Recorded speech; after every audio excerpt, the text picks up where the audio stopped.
Welcome to the Reddit Chronicles. Today we are on TrueOffMyChest. Our first post is by Throwaway. 2 days ago, my wife cheated on me.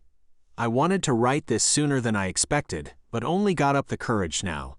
I, 30, married my wife, 29F, about 5 years ago.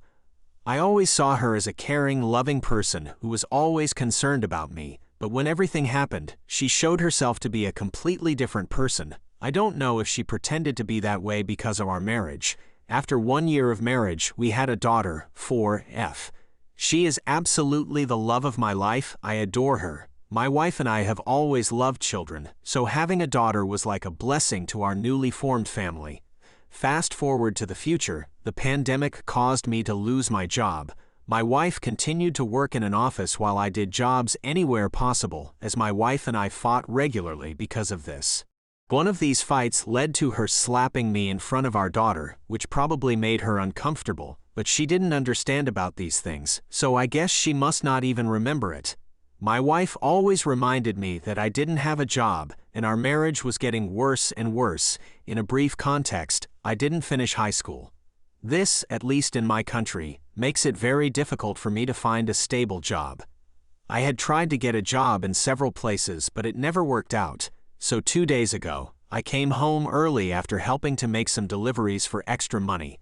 I entered the house, only to see a scene that simply never left my mind. My wife was there, in the kitchen, having passionately touching with a guy from her office. She saw me staring at the scene, completely unresponsive. She screamed in horror at the sight of me. I just wanted to walk over there and K that guy, but I somehow managed to keep calm. I left the house with my wife's car keys in my hand, since I don't have a car, and needed to pick up my daughter from school. She came out of the house a few minutes later, with messy hair, tired and with red cheeks. She was probably passionately touching that guy all afternoon. She looked at me, crying, telling me that she loved me and that she was sorry. I didn't know what to say. The only thing I could ask her was, "How long have you been doing this?" Which she replied, "Please, this was the first time." I didn't know what I was thinking. It was a lie. I wanted to believe her, but I couldn't. I got into the car without saying another word, driving to my daughter's school and picking her up.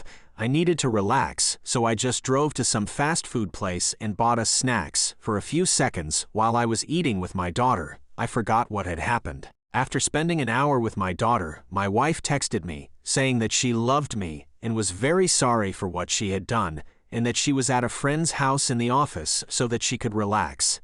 I didn't answer anything. After spending an hour with my daughter, my wife texted me, saying that she loved me and was very sorry for what she had done, and that she was at a friend's house in the office so that she could relax. I didn't answer anything. I drove home, only to find that guy sitting on the sidewalk, looking down. I got out of the car and put my daughter to sleep in our former house, then got out of it. I just watched him turn around, crying, saying that he didn't know she was married. I asked him to explain, and he said that she basically lied to him. He told me that she said that she was single and that her ex-husband lived in another state, and her daughter lived with her. He told me they never had sex in the bedroom, and that she always wanted this on the living room or the kitchen. That is why they never had sex there, since that is the only place where there were pictures of me and her together, and if he found out, he would probably freak out and stop to hook up with her. I asked him the same question I asked to my wife. "How long have you been doing this?" And he answered that they had been having this affair for 3 months.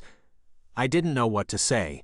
I stopped feeling my body completely. I've never been so devastated in my entire life. I told him to go home, but he told me that he didn't have a car and that my wife brought him to my former house, and she was the one who drove him home.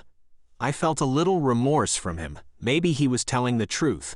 Maybe he was truly sorry. I gave him a ride to his house, but we didn't talk the whole way. When we got there, I asked him if he had anyone, if he was in a relationship. He replied that he had a girlfriend.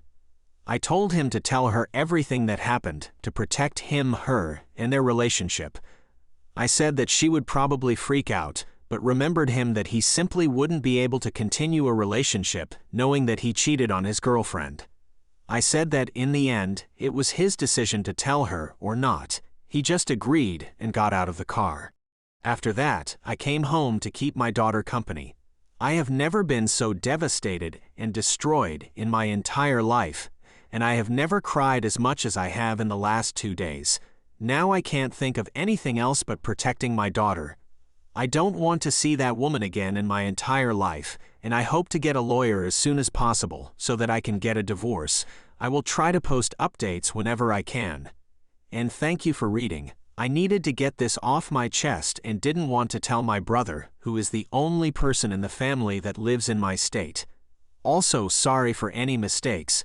I am not an English native speaker, so it is very difficult for me to write anything in this language, but I tried my best. Thanks. Edit. Since there's a bit of people confused, I did not leave my daughter alone at home when I brought the guy to his house. I called my brother to keep an eye on her. I just felt bad for the guy. Maybe he was sorry. I don't know. Next up, posted by GG. My sister thinks she'll be able to use my car once I get it. I recently put down a holding deposit on a car I am looking to buy from Toyota. It is being shipped from the factory to the dealership and will be here in a little over a month. This will be my first car, and I am very excited about it. I have been using my mom's car, a 20-year-old gas guzzler, to get to and from work and the gym, so to finally get my own car in less than 2 months is getting me extremely excited and also a bit worried. My twin sister has expressed that she can't wait for me to get my car because she is also tired of using my mother's car. Never have I told her that she'll be able to use my car. One time she was driving our younger sister's car and it got damaged when either she hit another car or the other car hit her. Don't know the full story. She said she was going to get the police report so it can be given to the insurance and my little sister can get her car fixed, but that never happened. This accident happened in the summer of last year and the damage is still not fixed. After my dad got his car, for work, a few months ago, she got into an accident with that car, less than a month after he got it. That same week, my dad's luxury car that she was driving, as the other one was getting fixed, got damaged, apparently while it was parked and she wasn't near it. All of this happened in less than a year. I already decided, before putting the holding deposit down, that I wasn't going to allow her to drive my car at all. But she thinks otherwise. She already is talking about going to the gym with me, something we never do together. This is probably an excuse to drive my car. But I plan on keeping this car for a long time, and I don't want anything to happen to it in the first few weeks that I have it. Literally, the only people I trust to not get into a car accident are my parents and myself. I don't know why she doesn't want to get her own car, especially since she has a child. My car isn't for her enjoyment, especially since she won't be paying a penny towards it. Our last post is by the accountant. Whenever I have a beef with the package delivery guy, they first mail order a crate of wine. The delivery guy in this neighborhood is pretty obnoxious sometimes, just throwing packages at people's doors that are later destroyed by rain. Getting angry if you aren't at the door fast enough. I usually sit in the attic, and I have 5 floors. You can hear that I'm on my way. Worst moment was recently when there was construction happening and the ambulances to the nearby hospital had to make a detour through a narrow street. The guy had his van parked in the middle of that street. I arrived just in time to see the police arrest him for that after he was arguing with the ambulance driver instead of moving his van out of the way. To get to my front door, there is a stairway that is 1 story high. A couple of months ago, I ordered a 20-kilo bag of sand off the internet, and the guy looked like he could kill me after he had dragged that bag to my front door. Ever since, whenever I see this guy acting like an entitled a-hole, I will order a crate of wine from the internet. They usually contain 6 to 8 bottles, and with the glass and wood, the packages are like 8 to 10 kilos.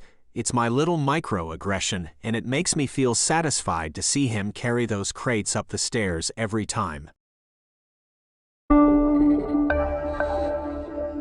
Thank you for listening to the Reddit Chronicles. Follow for more content.